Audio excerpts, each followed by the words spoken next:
ಹೆಗ್ಗೆರೆ ಅಂತ ಒಂದು ಊರು. ಅಲ್ಲೊಬ್ಬ ರಂಗಪ್ಪ ಅಂತ ವ್ಯಕ್ತಿ ಇದ್ದ. ಬರೀ ರಂಗಪ್ಪ ಅಂದರೆ ಯಾರಿಗೂ ಗೊತ್ತಾಗೋದಿಲ್ಲ. ಎಲ್ಲರೂ ಅವನು ಗುರ್ತಿಡೋದು ಮಾವ ರಂಗಪ್ಪ ಅಂತ ಕರಿತಿದ್ರು. ಎಲ್ರಿಗೂ ಮಾವನೇ ಅವನು, ಮಾವರಂಗಪ್ಪ ಅಂತ ಕರೆಯೋರು. ಅತ್ಯಂತ ಪ್ರಾಮಾಣಿಕ ವ್ಯಕ್ತಿ ಆತ, ಹಿರಿಯ. ಅವನ ಕೆಲಸ ಹೆಂಗೆ ಗೊತ್ತಾ? ದನ ಕಾಯೋದು. ಊರಿನ ಜನಗಳ ಹಸು ಕರುಗಳನ್ನು ಮೇಯಿಸ್ಕೊಂಡು ಬರೋದ್ರಲ್ಲಿ ಅವನು ಇಡೀ ದಿವಸ ಮುಗಿದು ಹೋಗ್ತಿತ್ತು. ಸಂಜೆ ಹಸುಗಳನ್ನು ಕರೆದು ಹಾಲು ಕೊಟ್ಟು ಹೋದರೆ ಅವನ ಕೆಲಸ ಮುಗೀತು.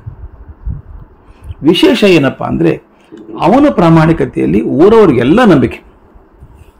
ಹಳ್ಳಿಯಲ್ಲಿ ಏನಾದರೂ ಜಗಳ ಆದರೆ, ತಕರಾರು ಬಂದರೆ ನ್ಯಾಯ ತೀರ್ಮಾನಗಳನ್ನು ನೀಡೋದು ಮಾವ ರಂಗಪ್ಪನೇ.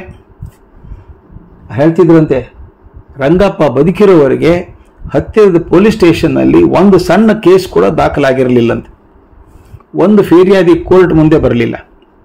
ಊರಿನ ಹಿರಿಯರಿಗೆ, ಅಷ್ಟಕ್ಕೆ ಊರಿನ ಶ್ರೀಮಂತರಿದ್ದರಲ್ಲ, ಅವರು ಸಹ ಮಾವ ರಂಗಪ್ಪನ ತೀರ್ಮಾನ ಅಂದ್ರೆ ಮುಗೀತು. ಆತ ನ್ಯಾಯಾಲಯ ಅಂದರೆ ಹೊಸ ಕಟ್ಟಡ ಇಲ್ಲ, ಏನಿಲ್ಲ, ಆಂಜನೇಯ ಗುಡಿ ಪಕ್ಕದ ಚಾವಡಿ. ಊರಿನ 100 ಮಂದಿ ಮುಂದೆನೇ ಒಂದು ತೀರ್ಮಾನ ನಡೆಯೋದು. ಹಿಂದೆ ಮುಂದೆ ಚೌಕಸಿ ದಾಖಲೆ ಇಲ್ಲ, ಅಲ್ಲೇ ಎಲ್ಲರೂ ಒಂದು ಚರ್ಚೆ ಮಾಡಿ ತೀರ್ಮಾನ ಕೊಟ್ಬಿಡೋನು. ಮಾವ ರಂಗಪ್ಪನ ಚಾವಡಿ ಅಂದರೆ ಅಪರಾಧಿ ಹೌದೋ ಅಲ್ವೋ ಗೊತ್ತಿಲ್ಲ, ಯಾರೂ ಚಾವಡಿಗೆ ಬರೋದಿಲ್ಲ ಅಂತ ಹಠ ಮಾಡ್ತಿಲ್ಲ. ಅವನು ತೀರ್ಮಾನ ವಿರೋಧ ಮಾಡ್ತಿರ್ಲಿಲ್ಲ. ಅವನೇನು ತೀರ್ಮಾನ ಕೊಡ್ತಾ ಒಪ್ಕೋಬೇಕು ಅಷ್ಟೇ.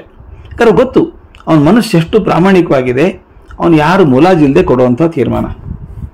ವಾದ ಪ್ರತಿವಾದಗಳು ಮುಗಿದ ಮೇಲೆ ಮಾವ ರಂಗಪ್ಪ ಇಬ್ಬರು ಅಪರಾಧಿಗಳನ್ನು ಮುಂದೆ ಕರೆದು, ಯಾಕಪ್ಪ ಸ್ವಾರ್ಥಕ್ಕೋಸ್ಕರ ಊರ ಹಿತ ಮರೆತು ಬಿಟ್ರ, ಜಗಳ ಯಾಕಪ್ಪ ಅಂಥೇಳಿ ಒಂದೆರಡು ಹಿತವಾದ ಮಾತುಗಳನ್ನು ಹೇಳಿ ಅಪರಾಧಿಗೆ ತಕ್ಕಂತೆ ಜುಲ್ಮಾನೆ ಕೊಡ್ತಿದ್ದ, ದಂಡ ಹಾಕ್ತಿದ್ದ ಅವರಿಗೆ.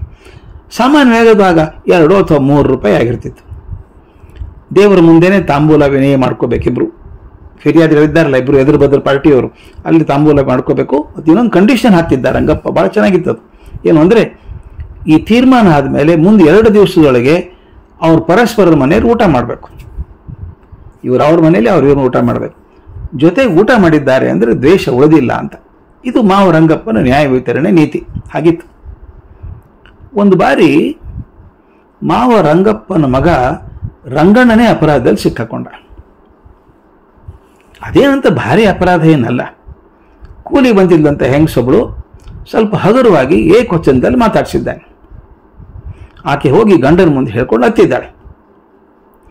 ಈ ಘಟನೆ ನಡೆದಾಗ ಮಾವ ರಂಗಪ್ಪ ಊರಲ್ಲಿರಲಿಲ್ಲ. ಅವನು ಬರೋವರೆಗೂ ಚಾವಡಿ ಸೇರಲಿಲ್ಲ. ಆತ ಊರಿಗೆ ಬಂದು ಮರುದಿವಸ ಚಾವಡಿ ಸೇರಿತು. ಕೇಳಿದ್ರೆಲ್ಲರೂ, ಹಿಂಗಾಯ್ತು ನಿನ್ನ ಮಗ ಹೆಂಗಸಿಗೆ ಹಿಂಗಂದ. ಆಕೆ ದುಃಖ ಪಟ್ಕೊಂಡು ಗಂಡನ ಮುಂದೆ ಹತ್ಲು ಅಂತ ಹೇಳಿದ್ರು. ಕೆಲವು ಕೇಳಿದಂತೆ, ಹೆಂಗಸನ್ ಕರ್ಸೋಣೇನಜ್ಜ, ಚಾವಡಿ ಕರ್ಸ್ಬೇಕಲ್ಲ, ಕರ್ಸೋಣ ಹೆಂಗಸನ್ನ ಕೇಳಿದ್ರಂತೆ. ರಂಗಪ್ಪ ಕೇಳ್ದ, ಆಕೆ ಯಾರ ಮುಂದೆ ಹೇಳ್ಕೊಂಡು ಹತ್ಕೊಂಡ್ಲು? ಇಲ್ಲ, ಗಂಡನ ಮುಂದೆ ಹೇಳ್ಕೊಂಡು ಹತ್ಲಿದ್ದಾಳೆ ಎಂದು ಉತ್ತರ ಬಂತು. ಸರಿ ಬಿಡಿ, ಹೆಣ್ಮಗಳನ್ನು ಊರ ಮುಂದೆ ಕರೆಸ್ತೀರೇನ್ರಿ? ನೋಡಿ ಎಷ್ಟು ನೋಲಿ ಇತ್ತು ಅಂದ್ರೆ ಆಗ. ಆ ಹೆಣ್ಮಗಳನ್ನು ಊರ ಮುಂದೆ ಕರೆಸ್ತೀರೇನು? ಆ ತಾಯಿ ಕಣ್ಣಲ್ಲಿ ನೀರು ಹಾಕ್ಕೊಂಡಿದ್ದಾಳೆ ಅಂದರೆ ಅದು ಸತ್ಯವೇ ಇರಬೇಕು. ತನಗೆ ಅಪಮಾನ ಆದಾಗ ಮಾತ್ರ ತಾಯಿ ಕಣ್ಣಲ್ಲಿ ನೀರು ಬರ್ತದೆ, ಸತ್ಯ. ವಿಚಾರಣೆ ಆಗಿದೆ ಅಂತ ತಿಳ್ಕೊಂಬಿಡಿ. ಇನ್ನು ತೀರ್ಮಾನ ಹೇಳೋದೇ ಒಂದು ಉಳಿದಿದೆ. ನನ್ನ ಮಗ ಅಪರಾಧಿ ಆದ್ದರಿಂದ ನಾನು ತೀರ್ಮಾನ ಹೇಳಬಾರ್ದು, ನೀವೇನಾದರೂ ಶಿಕ್ಷೆ ಕೊಡಿ ಅಂದ ರಂಗಪ್ಪ. ಒಬ್ಬ ಹಿರಿಯ ಎದ್ದು ನಿಂತ್ಕೊಂಡ. ಏನಪ್ಪ ರಂಗಪ್ಪ, ನಿನ್ನ ಮಗ ಅಪರಾಧ ಮಾಡಿದ್ರೆ ನ್ಯಾಯ ಬದಲಾಗ್ತದೆಯೇ? ನೀನು ಏನು ಬೇಕಾದರೂ ಹೇಳು, ನಿನ್ನ ಮಗ ನಿರಪರಾಧಿ ಅಂತಾನೆ ತೀರ್ಮಾನ ಕೊಡು. ನೀವು ಹೇಳಿದ್ದಕ್ಕೆ ಯಾವತ್ತಾದರೂ ಇಲ್ಲ ಅಂದಿದ್ದೀವ ನಾವು ಅಂತ ಪ್ರಶ್ನೆ ಮಾಡಿದ. ಸರಿ, ಹಾಗಾದರೆ ಹೇಳೋ ಮೇಲೆ ಕಟ್ಟೆದ್ದು ಕೆಳಗಿಳಿಯೋ ಅಂತ ಮಗನಿಗೆ ಹೇಳ್ದ. ಆ ಮಗ ರಂಗಣ್ಣ ಬಂದು ಕೈ ಕಟ್ಕೊಂಡು ಅಪರಾಧಿ ಸ್ಥಾನದಲ್ಲಿ ನಿಂತ. ರಂಗಪ್ಪ ಅವನು ದಿಟ್ಟಿಸ್ ನೋಡಿದ.